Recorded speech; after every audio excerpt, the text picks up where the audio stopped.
आपका स्वागत है आपके अपने YouTube चैनल महाअध्ययन में। आज हम करने जा रहे हैं हमारी 7वीं क्लास की विज्ञान की वर्कशीट और हमारी इस वर्कशीट का नंबर है 12 और आज हमारी तारीख है 11 नवंबर। तो चलो शुरू करते हैं। आज हम पढ़ने जा रहे हैं मृत जीवी के बारे में। आपको याद है हम बहुत सारी चीज़ें अब तक पढ़ चुके हैं जिसमें हमने सूक्ष्म जीवों के बारे में बहुत सारी बातें की थी। अब कुछ और चीज़ें हम जानने की कोशिश करते हैं। तो चलो देखते हैं इसमें आज हमें क्या खास बातें बताई गई हैं। सबसे पहले अगर हम देखते हैं तो हमें यहाँ पर दिखाई दे रहा है एक चित्र। इस चित्र को जब हम ध्यान से देखते हैं तो हमें दिखाई देते हैं कि छोटे छोटे छतरी नुमा, छतरी के आकार की कुछ दिखाई दे रहे हैं। ये कुछ क्या हैं? ये हैं एक तरीके से अगर कहें तो आपने सुना होगा, हम बहुत बार कहते हैं कि आपने सुना होगा खाने के बारे में, बहुत सारे लोग इन्हें खाते हैं और बहुत सारे बच्चों ने इन्हें देखा होगा। तो फटाफट से सोचो इसका नाम क्या होता है और जल्दी से एक बार अपने दिमाग के घोड़े दौड़ाते हुए सोचो कि क्या ये ऐसी जगहों पर भी उगती होगी। आप बिल्कुल सही सोच रहे हैं। इसे कई नामों से जाना जाता है, खुम्बी के नाम से, छत्रक के नाम से और मशरूम के नाम से भी हम इसे जानते हैं। तो चलो देखते हैं क्या खास बातें हैं और ये जब हमें दिखाई दे रही है तो ये किस चीज पर है। हमने कई बार वर्षा के दिनों में वृक्षों की गली सड़ी टूटी टहनियों अथवा तने व छाल पर छाते के समान संरचनाओं के गुच्छे देखे होंगे। यह सब अपने जीवन यापन हेतु पोषक तत्व वृक्षों की सड़ी गली टूटी टहनियों से प्राप्त करते हैं। तो अब आपको समझ में आ गया होगा कि ये क्या है और बिल्कुल ठीक नीचे भी ये लिखा हुआ है कि सड़े गले वृक्ष पर उगा हुआ छत्रक, छत्रक मतलब खुम्बी या मशरूम। तो ये पेड़ का एक हिस्सा है जो गिर गया है और उसके ऊपर ये खुम्बी या छत्रक उग आए हैं। तो अब इसी के बारे में हम कुछ और खास बातें जान रहे हैं। इस प्रकार की पोषक प्रणाली जिसमें जीव किसी मृत या विघटित जैविक पदार्थों से पोषक तत्व प्राप्त करते हैं, इसे मृत जीवी पोषक प्रणाली कहते हैं। अब एक बात को ठीक से समझने की कोशिश कीजिए कि इन चीजों पर जो गल रही हैं, सड़ रही हैं या खराब हो चुकी हैं, इन टहनियों के ऊपर ये क्यों उगते हैं? ये इसलिए क्योंकि उनके अंदर जो पोषक तत्व हैं उनसे ये अपने लिए पोषक तत्व लेते हैं। क्योंकि पेड़ के अंदर खत्म होने के बाद भी कुछ तो शेष होगा। जैसे आपने देखा है हम बहुत सारी चीजें खाते हैं जिसमें हम गेहूं के आटे की बात करें तो वो गेहूं के दाने से बनाते हैं। ऐसी बहुत सारी चीजें हैं जिन्हें हम बीज के रूप में इस्तेमाल करते हैं, तो उनके अंदर कुछ पोषक तत्व शेष होते हैं। बिल्कुल वैसे ही इनके अंदर भी कुछ ना कुछ पोषक तत्व शेष होते हैं जिनका प्रयोग ये छत्रक अपने लिए करते हैं। तो ऐसी प्रणाली जिसमें ये उन पदार्थों के ऊपर उगते हैं जो मर चुके हैं, यानी कि मृत हो चुके हैं। यहाँ लिखा ना मृत और विघटित जैविक पदार्थों का यहाँ पे जिक्र किया गया है कि मृत के ऊपर या विघटित जैविक पदार्थों के ऊपर उगते हैं और इस प्रणाली को ही बोलते हैं मृत जीवी पोषण प्रणाली। और ये जो उग रहे हैं छत्रक, इन्हें क्या बोलेंगे? इन्हें बोलेंगे मृत जीवी। ऐसे जीव जो मृतों के ऊपर अपना जीवन चलाते हैं उन्हें मृत जीवी कहते हैं। इसके उदाहरण के रूप में आपको यहाँ पर बताया गया है कवक, छत्रक, ब्रेड पर उगता कवक, यीस्ट। ब्रेड के ऊपर आपने देखा होगा अगर कई दिन तक रखी रहती है तो कई बार उसके ऊपर ग्रीन ग्रीन कलर की या कुछ व्हाइट ब्लैकिश कलर की फंगस टाइप लग जाती है, उसी को ही हम कवक कहते हैं। अब कुछ और चीजें देखते हैं कि ये सबसे ज्यादा कब ज्यादा अच्छे तरीके से ये चीजें बढ़ पाती हैं। तो हमने ऊपर ही पढ़ा था वर्षा के दिनों में, और आपने सुना ही होगा और देखा होगा घरों में कि वर्षा के दिनों में ही सबसे ज्यादा अचार के खराब होने के चांसेस रहते हैं और अचार पर फंगस लग जाती है या कवक लग जाते हैं। और इसके अलावा दूसरी चीजों पर भी वर्षा के दिनों में ही फंगस सबसे ज्यादा आती है और उन दिनों में उनकी देखभाल करना सबसे ज्यादा ज़रूरी होती है। तो चलो इस जानकारी के बारे में देखते हैं, हमारी वर्कशीट से हमें और क्या बातें पता चलती हैं। कवक अचार, चमड़े, कपड़े एवं अन्य पदार्थों पर उगते हैं। कवकों की वृद्धि के लिए वर्षा ऋतु सबसे अच्छी होती है। क्यों होती है? क्योंकि इस वक्त नमी भी होती है और थोड़ी सी गर्मी भी होती है। आपको याद ही होगा वर्षा के दिनों में एकदम से गर्मी हो जाती है और फिर बारिश होने लगती है, तो नमी बनी रहती है हवा में और गर्मी भी बनी रहती है। अब पढ़ते हैं, सामान्यतः कवक के बीजाणु वायु में उपस्थित होते हैं और जब ये किसी ऐसे जैव पदार्थ या उत्पाद पर बैठते हैं जो नम व उष्ण हो तो वे अंकुरित होकर नए कवक को जन्म देते हैं। क्या लिखा है यहाँ पर? लिखा है कि कवक के बीजाणु किसमें होते हैं? वायु में होते हैं। अब बीजाणु तो हैं लेकिन वो अंकुरित कैसे होंगे? उन्हें अंकुरित होने के लिए दो चीजें चाहिए होती हैं, एक तो नमी चाहिए होती है और दूसरी गर्मी चाहिए होती है। तो जब हम कह रहे हैं नम, नम का मतलब हो गया नमी, यानी कि हल्का पानी जो हमारी हवा में मौजूद रहता है, और दूसरा उष्ण मतलब गर्मी, जो हम अपनी जलवायु अपने एटमॉस्फेयर में देखते हैं उन दिनों बहुत ज़्यादा गर्मी होती है, जैसे ह्यूमिडिटी शब्द हम अंग्रेजी में इस्तेमाल करते हैं। तो इन सब चीज़ों से ये आसानी से अंकुरित हो जाते हैं। तो अब बढ़ते हैं आगे और कुछ खास बातों को जानने की कोशिश करते हैं। कवक हमारे लिए उपयोगी भी होते हैं। उदाहरणतः छत्रक को सब्जी के रूप में खाया जाता है और यीस्ट का प्रयोग अल्कोहल बनाने में करते हैं। अल्कोहल आपको पता है शराब में अल्कोहल होता है और बहुत सारी दवाइयों में भी अल्कोहल होता है। तो अल्कोहल जैसी चीज में यीस्ट का प्रयोग किया जाता है और यीस्ट भी एक प्रकार का कवक है। छत्रक की अगर हम बात करें मशरूम की, तो ये भी एक प्रकार का कवक है जिसे हम खाने में इस्तेमाल करते हैं। आप में से ज्यादातर बच्चों ने कभी ना कभी पिज्जा जरूर खाया होगा और बहुत से बच्चे तो बहुत शौकीन होते हैं और कई बार मशरूम में भी पिज्जा होता है, मशरूम पिज्जा या पिज़्ज़ा मशरूम अगर हम कहें तो। और सिंपल पिज़्ज़ा भी जब बना होता है तो उस पर मशरूम के कुछ पीसेस डले होते हैं। तो चलो अब देखते हैं कि कुछ ऐसे कवक भी हैं जिसका नाम है पेनिसिलियम, जिससे हम अपने एंटीबायोटिक बनाते हैं, यानी कि औषधि बनाते हैं, यानी ये दवाइयाँ बनाने के भी काम आता है। लेकिन कुछ कवक हमारे लिए खराब भी होते हैं जो पौधों में, जंतुओं में और मनुष्य में भी बीमारियां पैदा करते हैं, जैसे कि दाद की बीमारी।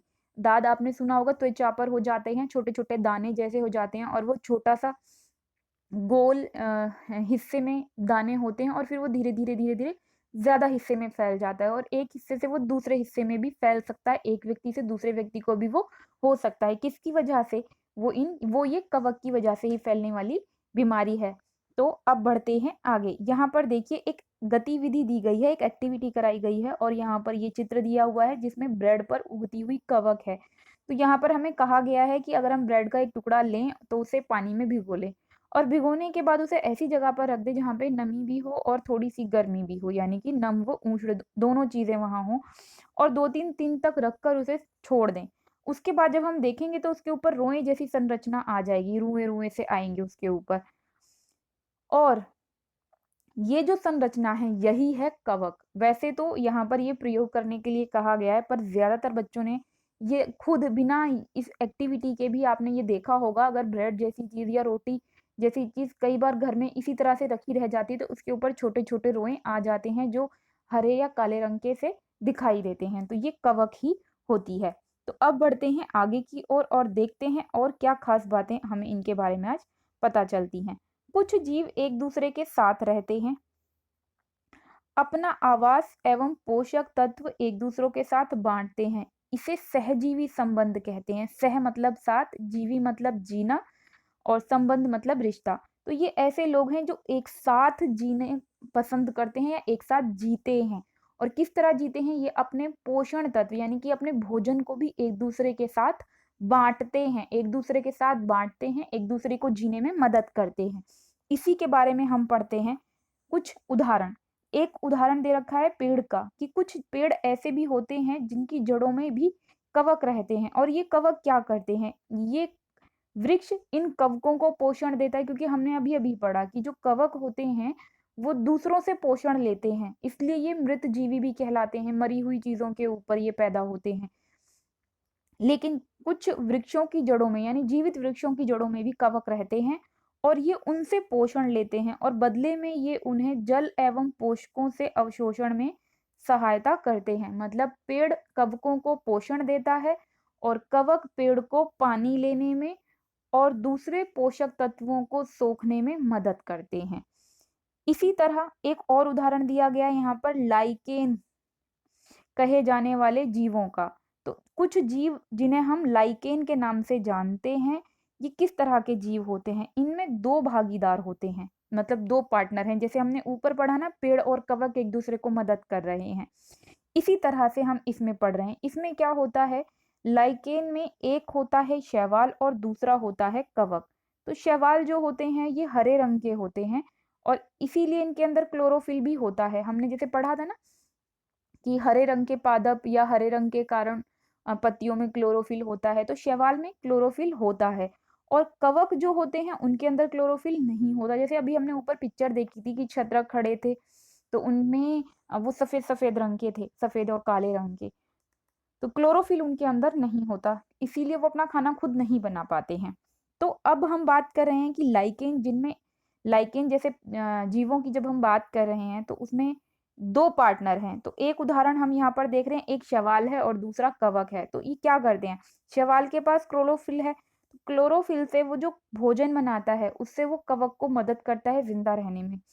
और वहीं कवक मदद करता है शैवाल को जल और पोषक तत्व उपलब्ध कराने में। तो चलो पढ़ लेते हैं। कवक शैवाल को रहने का स्थान, जल और पोषक तत्व उपलब्ध कराता है और बदले में शैवाल प्रकाश संश्लेषण द्वारा जो भी भोजन बनाता है, संश्लेषित खाद्य को कवक को दे देता है। तो ये थी बहुत सारी बातें। अब देखते हैं आज हमने क्या सीखा, और खासकर हम बात कर रहे हैं प्रश्न उत्तर की, जिसके ज़रिए से आज हम पता लगाते हैं कि हमने क्या-क्या जानकारियाँ इकट्ठी की। तो सबसे पहले प्रश्न दिया गया है, डैश व डैश कवक हमारे लिए उपयोगी हैं। तो हम बढ़ते हैं उत्तर की ओर। तो इसका उत्तर क्या होगा? इसका उत्तर है कि एक डैश में हम भरेंगे पेनिसिलियम, ये कवक का नाम है, और दूसरे में भर दीजिए छत्रक। ये दोनों हमारे लिए क्या हैं? ऐसे कवक हैं जो उपयोगी हैं। तो आपने देख लिया। तो अब हम यहाँ पर ये दोनों नाम भर देंगे कि डैश व डैश कवक हमारे लिए उपयोगी हैं, तो वो हैं पेनिसिलियम और छत्रक। फिर हमसे पूछा गया है, चमड़े की वस्तुएं जो लंबे समय तक गर्म और नर्म मौसम में छोड़ी जाती हैं वो डैश के कारण खराब हो जाती हैं। तो इसका भी उत्तर है क्या? कवक। तो यहाँ पर भी आप कवक लिख दीजिए कि वो कवक के कारण खराब हो जाती हैं। और पहले का उत्तर मैंने आपको बता ही दिया है, ये पेनिसिलियम भरना है और छत्रक भरना है। ये दोनों कवक के नाम हैं। ये दोनों आप भरोगे पहले के उत्तर में, और दूसरे के उत्तर में आपको सिर्फ कवक लिखना है। फिर तीसरा हमसे पूछा गया है कि लाइकेन में क्लोरोफिल युक्त भागीदार डैश हैं। तो अब हमें बताना है कि क्लोरोफिल युक्त भागीदार कौन है, ऐसा कौन है जिसके अंदर क्लोरोफिल होता है। तो यहाँ हमने पढ़ा था कि कवक में तो क्लोरोफिल नहीं होता, तो कवक में नहीं है तो फिर किसके अंदर है? शैवाल में क्लोरोफिल उपस्थित होता है। तो यहाँ पर आप उत्तर में लिखेंगे शैवाल। शैवाल जो है वो क्लोरोफिल युक्त भागीदार होता है। उसके बाद हमसे चौथा प्रश्न पूछा गया है, सहजीवी संबंध से आप क्या समझते हैं और इसका एक उदाहरण देना है। तो सहजीवी संबंध के बारे में हमने यहाँ पे पढ़ा था, ये हमारे चौथे प्रश्न का उत्तर है। कुछ जीव एक साथ रहते हैं और अपना आवास और पोषक तत्व एक दूसरे के साथ बांटते हैं और इसे सहजीवी संबंध कहते हैं। उदाहरण, कुछ कवक वृक्षों की जड़ों में रहते हैं। वृक्ष कवक को पोषण देते हैं और बदले में उन्हें जल और पोषकों के अवशोषण में सहायता करते हैं। तो ये हमारे चौथे प्रश्न का उत्तर हो गया। तो ये बता दिए हैं मैंने आपको सभी प्रश्नों के उत्तर। मैं उम्मीद करती हूँ आपको इससे आपकी वर्कशीट को करने में बहुत मदद मिलेगी।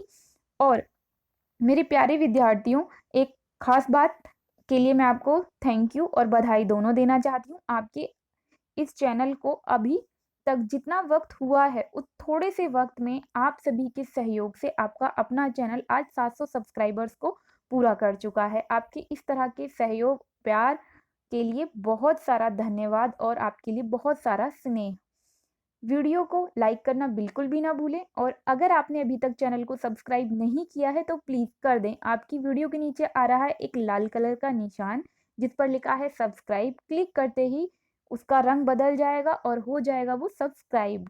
वीडियो को शेयर ज़रूर करें क्योंकि ज्ञान बांटने से बढ़ता है।